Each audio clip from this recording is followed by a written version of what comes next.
Some cars are built to withstand the test of time, while others fade from memory over the years. The Ferrari 550 Maranello was destined to be a classic from the start. Production started in 1996 and went through 2001. The US economy just began emerging from the recession of the early 90s, and people were beginning to spend more money on exclusive cars. Evoked from the 250 GT coupes of the 50s and 60s, the 550 Maranello is the last of the 100% manual, front-engine V12 two-seat Grand Tourers. It had been 23 years since Ferrari produced a front-engine, rear-wheel drive car, the last being the Daytona Spider, which was replaced in 1973 by the Berlinetta Boxer. The 550 Maranello debuted at Nürburgring in the summer of 1996. And just like its grand touring predecessors of the 50s and 60s, the 550 is built for high-speed cross-country travel. The styling of the car comes from Pininfarina, and the all-aluminum bodywork was built by Scaglietti.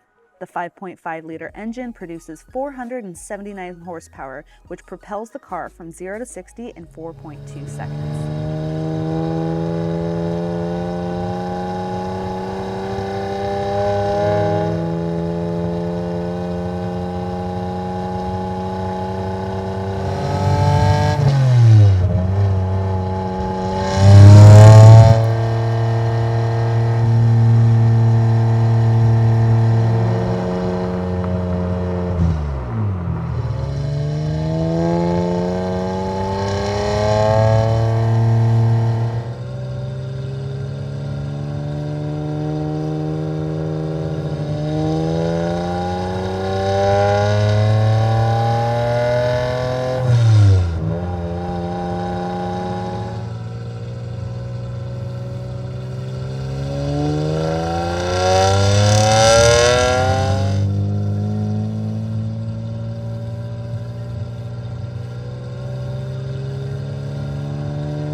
The 550 Maranello is very spacious and comfortable because it was meant for grand touring. So unlike the mid-engine cars, which don't give a whole lot of cockpit space, because the engine's in the front of these, it gives you a lot more leg room and makes it a really comfortable drive for both driver and passenger.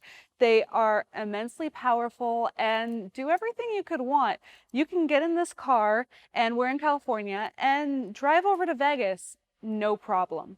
Another thing about these cars that makes them so collectible, I've said before that they're the last of the all-manual front-engine V12s. And I know that the 575 and 599, cars like that, had some options to where you could have a stick. But these are the only ones that were all stick shift. So they're all stick, and the other ones, the 575s, they become a lot more expensive when you get a stick shift. So these are a lot more rationally priced compared to the stick shift 575 for basically a very comparable car. When these cars first came out in 1996, your options were basically what color exterior and interior do you want. But about 1998, Ferrari figured out that they could charge mass amounts of money for options on the car. So you can do things like fender shields or color coordinated stitching in the car. And this 550 has things like red calipers that were done at a cost of $690. I always laugh a little bit because how much do you think it costs Ferrari to change the powder coating color from black to red? Sure, nowhere near $690. This car came with the carbon fiber full interior at a cost of about $6,000 and the Daytona seat inserts for $2,000, plus the quilted rear shelf for $1,500. Nowadays on modern Ferraris, the Ferrari dealer isn't supposed to let you walk out without massive amounts of options. So when these cars were new, they had a base price, which you always exceed in options. The 550s were roughly $200,000 new, and luckily they have now hit the bottom of their depreciation and have started to inch back up. There was a time years ago where I could sell a 550 for a nice one for $90,000. They're a bit more than that today, and there was a time where they were $150,000. But like anything with the market, it goes up and down. So right now you can buy a nice 550 like this one for somewhere just over 100 grand. I've been selling these cars for almost 10 years now, and cars like the 550 become very specific to the options and the service history, and a lot of the little details when selling them.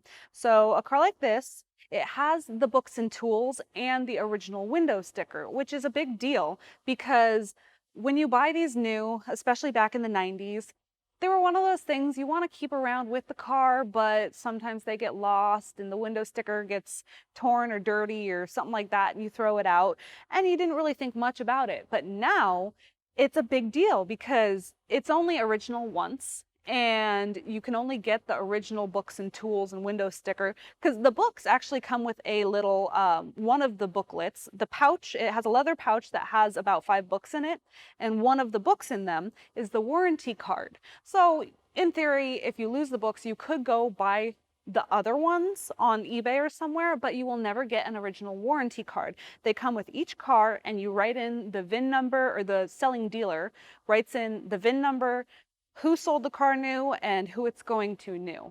And when you lose that, you're never getting it back. So it's very important to have those little options with these cars when you're selling them. It just adds to the value. They also become very mileage sensitive, condition, because they are one of the more common Ferraris in the sense that there's quite a few for sale. So you want to have the best car at the best price. You want to have the best service history, best paperwork, all of that when you're selling a car. I hope you guys have enjoyed this video, learned a little bit about the 550s, because stay tuned because we have a lot more content coming very soon.